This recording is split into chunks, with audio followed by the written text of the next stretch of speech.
कोई किसी तकलीफ नहीं आना चाहिए। अगर जो तकलीफ सीधे कहा मैंने माता जी को आप मेरे पास आ जाना, जो तकलीफ दे उसको ठीक यहाँ से बाहर कर दूंगा मैं, तो तकलीफ दूर हो जाएगी।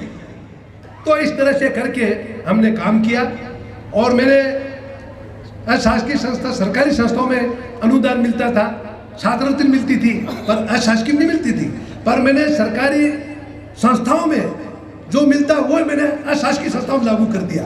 अनुदान भी देना किया, स्कॉलरशिप भी देना शुरू कर दी, उनको अपना जितनी कर्मचारी की सुविधा वो भी देना शुरू कर दी। तो वो समान तरीके तो सबसे ज़्यादा काम अशासकीय संस्थानों में किया। आज जो बच्चे सामने हमारे दिख रहे हैं, गांधी जी ने कहा था कि देश में हीरा जवाहरात तो गांव में बिखरा पड़ा है, उसको परखने वाला सोनी चाहिए। सोनी मतलब सुनार, वो असली सोना कौन सा नकली किसी को दखल नहीं कि ये नकली है असली, तो उसका परखने वाले ये लोग हैं। ताकि गांव गांव से बच्चे निकाल के लाए। कभी सोचा नहीं था कि गरीब का बेटा पढ़ लिख के कलेक्टर बने, एसपी बने, डॉक्टर बने, इंजीनियर बने, उद्योगपति बने, आपका वकील बने।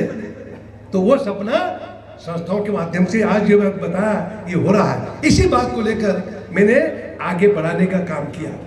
यहाँ थाना की बात नहीं, मैंने पूरे प्रदेश में किया, प्रदेश से पूरे देश में लागू किया। जो मैंने सरकार में हम हाथ में काम लेते वो काम संस्थाओं में देता था। आपने बड़ी बड़ी बिल्डिंग देखी होगी, पहले कुछ नहीं, प्राइमरी स्कूल छात्रावास एक एक जगह होता था, आश्रम छात्रावास। मैंने हर जगह जहाँ प्राइमरी स्कूल नहीं मैंने वहाँ प्राइमरी स्कूल शुरू की। जहाँ प्राइमरी स्कूल से वहाँ मिडिल स्कूल थी, वहाँ प्राइमरी पहली थे तो मैंने प्राइमरी स्कूल वो शुरू की। उसके बाद प्राइमरी स्कूल से प्राइमरी स्कूल मिडिल स्कूल शुरू की, मिडिल स्कूल से हाई स्कूल, हाई स्कूल से 10+2 हायर सेकेंडरी स्कूल पूरे प्रदेश में। तब जाके जाल बिछा, तब जाके आज गांव गांव में पेंट बुशर्ट वाले बच्चे दिखते हैं। नहीं तो कहीं गांव में चले जाओ तो हमारे सब लंगोटीधारी सब दिखते थे, साफाधारी दिखते। आज कितना बड़ा परिवर्तन आया। तो इस तरह से उसको परिवर्तन लाने का ये काम किया। तो इस बात को लेकर हम लोग आज भी खुश हैं, आगे और बढ़ाना है। हमने जगह जगह मॉडल स्कूल कायम किए, बड़े बड़े। ये primary school, high school, middle school करने से काम नहीं चलने वाला। हमने जो रेसिडेंशियल स्कूल हमने चालू किया, आपके बना एकलव्य स्कूल, 16 करोड़ का मैंने पहली बार दिल्ली में मंत्री बना, मैंने पूरे देश में एक साथ दिया। एक साल में 1000 करोड़ रुपए में बजट रखता था, 1000 करोड़। वो सब 16 करोड़ का हर जिले में मैंने संस्थाएं की। जगह आप देखें मोडूने में, अलियापुर, उमरा में देख लीजिए, खरगोन, धार, झाबा, गुजरात में जाके देखे बड़ी बड़ी बिल्डिंग है रोड साइड पे किधर, वो सब मैंने दी थी। अभी अपने मालवीय जी को बताया था ना, मालवीय जी आते थे, वो मंत्री थे, ट्राइबल वेलफेयर के मिनिस्टर थे वहाँ, वो आते थे साहब मेरे ये चाहिए, मैंने कहा ले जाओ जो चाहिए। सास की सब बांसवाड़ा में हमने जो मांगे दिया। आज हमारा अपने ज्ञानवर्धन सिंह जी कह रहे थे ना, तो हमने जो आया खाली नहीं जाता था। हम कोशिश करते थे उनको, हम विश्वास जो उनकी भावना का सम्मान करके वो इस तरह से करके सारे एकलव्य स्कूल है, मॉडल स्कूल है, सारा देश में सरकारी स्तर पर शुरू किया। और ये संस्थाएं सारी जितनी, उनको भी आत्मनिर्भर बनाने का काम हम लोगों ने किया है। और ये उनकी दुआएं हमें मिली है। तो लंबे समय तक मुझे झाबुआ, रतलाम लोकसभा क्षेत्र मध्य प्रदेश की सरकार में रहने का 40 साल तक 38 साल हो गया है। एक साल इधर उधर हो गया था, मैंने कंटिन्यू आप लोगों ने आशीर्वाद दिया। और जहाँ जहाँ महत्वपूर्ण जगह में बेमौका मिला तो मैंने दिल खोल के मैंने पैसा सरकार के खजानों से गांव में भिजवाने का, किसानों के लिए, मजदूरों के लिए, नौजवानों के लिए, चाहे नौकरी के मामले में हो, चाहे और किसी मामले में, धंधे के मामले में।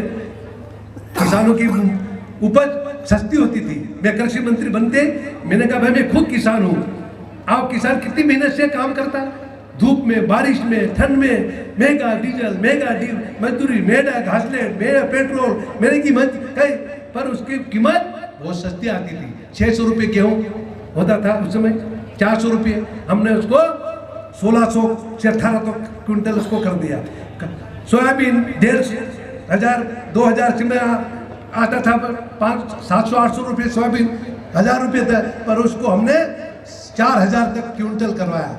कपास 4000 के आसपास अंदर ही होता था, उसको 8000 रुपये क्विंटल मैंने करवाया पूरे देश में। क्योंकि फसल के पहले भाई अब बोवनी शुरू की 2 महीने पहले भाव डिक्लेयर कर देते थे हम कि बड़ा ये भाव मिलेगा। किसान जो नगद पैसा आने वाला वो अपनी खेती करता था, वो बोता था, ताकि हमारे ये कैश आएगा, ये खाने की चीज आएगी, वो अपने हाथ से थोड़ा सा व्यवस्था करता था। इस तरह से व्यवस्था करके किसानों को आत्मनिर्भर, उसका फिर हमने कहा कर्जा था, बैंक का कर्जा था। पूरे देश में किसान, बैंक वाले सोचा में आता था, झाबा में रानापुर में देखता था, बैंक के कर्मचारी हाट के दिन ढूंढते थे, गांव में जान मिलते नहीं थे किसान, क्योंकि बैंक वाला आ रहा वो पकड़ेगा और ले जाएगा पकड़ के, पर हाथ में आते थे, हाथ में पकड़ते थे। वो जिस गली में एक कर्मचारी पहुंच जाता था कि कर्जा उसको वसूल कर ला के बिठा देता था बेचारा, वो कोई जमानत देता तब छोड़ते थे। तो इस बात को कृषि मंत्री बनते मैंने कहा कि भाई इसको कर्जा माफ करना है।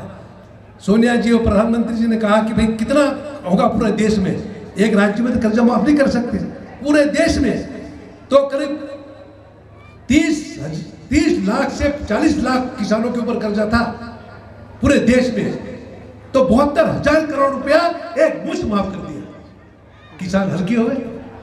अभी भी हमने सरकार बनते मध्य प्रदेश में माफ किया, 2-2 लाख सबको माफ कर दिया।